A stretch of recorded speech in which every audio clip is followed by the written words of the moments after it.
Merhaba, bugün Fuji X-T2'yi inceleyeceğiz.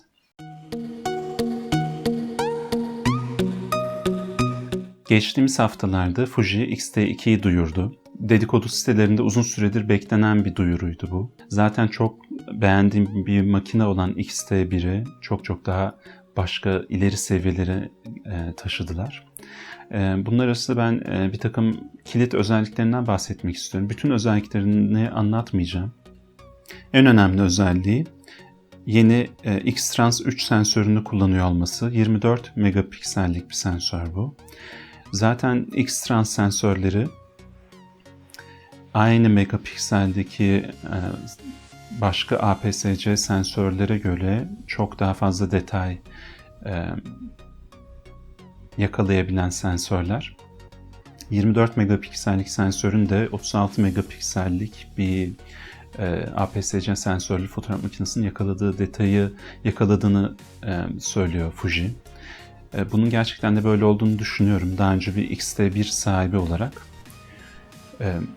Ama bahsedilen konu şu, burayı biraz açmak istiyorum. 24 megapiksellik X-Trans 3 sensörünü 36 megapiksellik full frame makine sensörüyle karşılaştırmıyorlar. Burada dikkat edilmesi gereken şey APS-C sensörle karşılaştırıyor olmaları. Şu anda piyasada 36 megapiksellik bir APS-C sensörlü makine yok. En yakın Samsung NX1 vardı. 28 megapiksel. Denilen o ki Fuji'nin X-Trans 3 sensörü 36 megapiksellik kamera ile çekilen görüntünün aynısını elde edecek. Burada bahsedilen görüntü dijital ortamda bakılan görüntü değil, çıktı alındığı zaman elde ettiğiniz görüntüden bahsediliyor.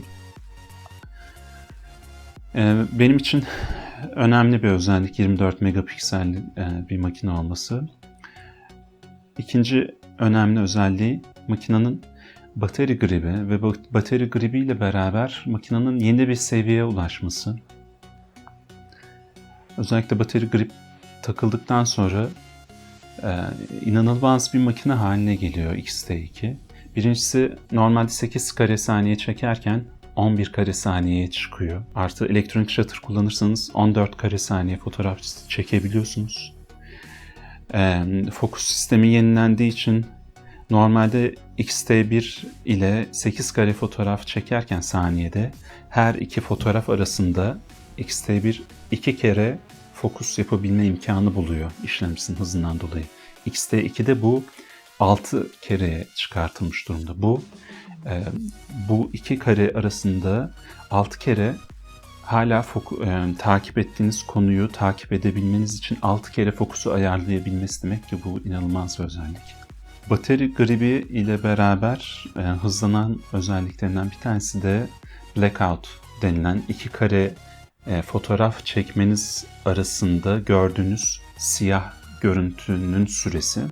Bu bateri gribi takıp boost moda getirdiğiniz zaman oldukça kısalıyor. Bu neden önemli?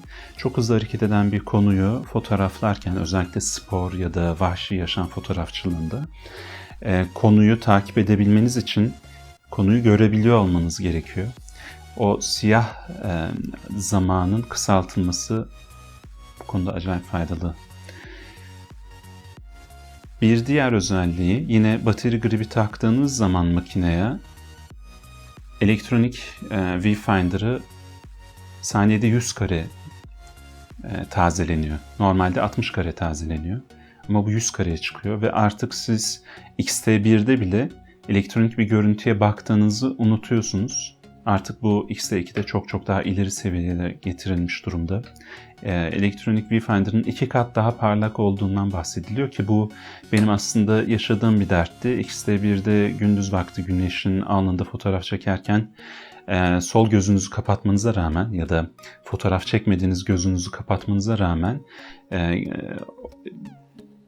güneşin ışığından elektronik ekrandaki görüntüyü görmenizi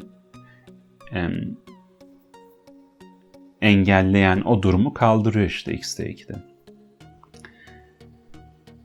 X-T2'nin yeni bir fokus sistemi var. Çok daha fazla özelleştirilebiliyor.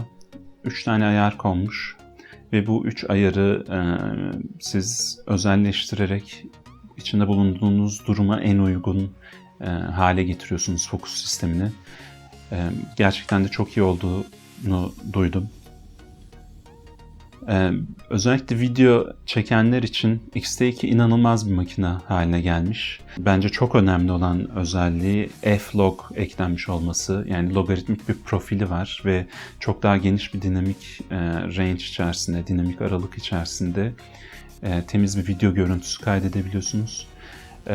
Yine videonun band genişliği yükseltilmiş durumda. Çok daha temiz bir görüntü kaydediyor yani. Bence videographerlar için mükemmel bir makine haline getirilmiş. 4K video çekebiliyor ve bunu dahili hafızanın içerisinde yapabiliyor. Diğer makineler gibi 4K çekerken ısınma problemi yok. Battery grip üzerine aynı anda 2 pil takabiliyorsunuz ve bu muhteşem bir özellik. Totalde 3 pile ulaşmış oluyorsunuz ki aynasız sistemlerde genelde pil ömrü çok sıkıntıdır. 300 fotoğraf civarında olduğu söyleniyor makinelerin. Şimdi 3 pille beraber bu 1000 fotoğraf civarına çıkıyor ki bu bildiğiniz DSLR seviyeleri artık. Hoşuma giden özelliklerden bir tanesi arkadaki LCD ekranın artık başka bir eksende daha dönüyor olması ve portre modunda çekerken ekranı kendinize doğru çevirebiliyor olmanız. Bu gerçekten alt açıdan çektiğinizde ya da dik bir kompozisyonda mesela yıldız fotoğrafı çektiğinizi düşünün. Muhteşem bir özellik LCD ekranın size doğru bakıyor olması. X-T2'nin ergonomisiyle ilgili bazı gelişmeler var. Knobların kalınlığı arttırılmış, daha kolay çevrildiği söyleniyor. Kilit mekanizması değiştirilmiş. Artık çıtlı, kilitli ve açık konuma geçirebildiğiniz bir hale getirilmiş. Benim için çok dert değildi X-T1'i kullanırken knobun üzerindeki düğmeye basarak çeviriyor olmak.